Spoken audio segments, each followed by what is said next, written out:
been to Everest 11 times, and my first expedition was in 1987. Didn't quite reach the summit, got to within 300 feet, and it took me 3 more years to reach the summit.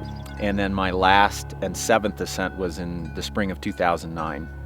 Well, I've been through the icefall on the south side of Everest. It was 7 expeditions, probably 50 round trips through that section of the climb.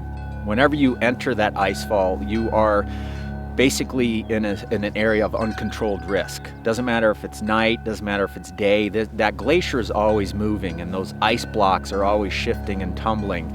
So there's no right or wrong time to go.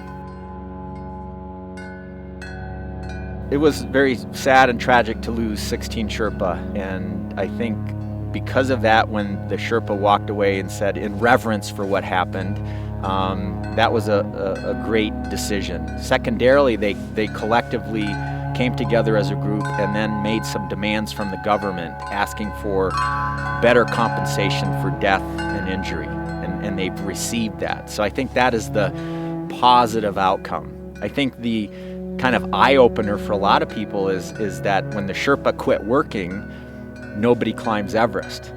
The Sherpa are the cornerstone of climbing Everest.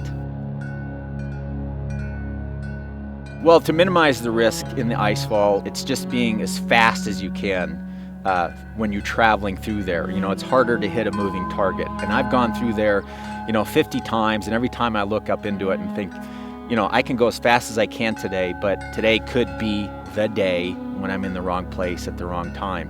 And then the other idea that's been tossed around is that they may start using helicopters to fly the equipment from base camp to Camp 1.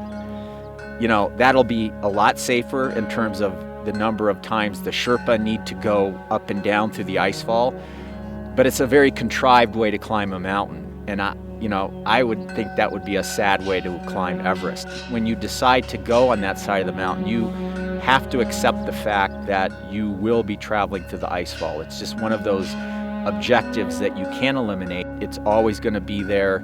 It's dangerous, and you can't assume it's not going to happen again.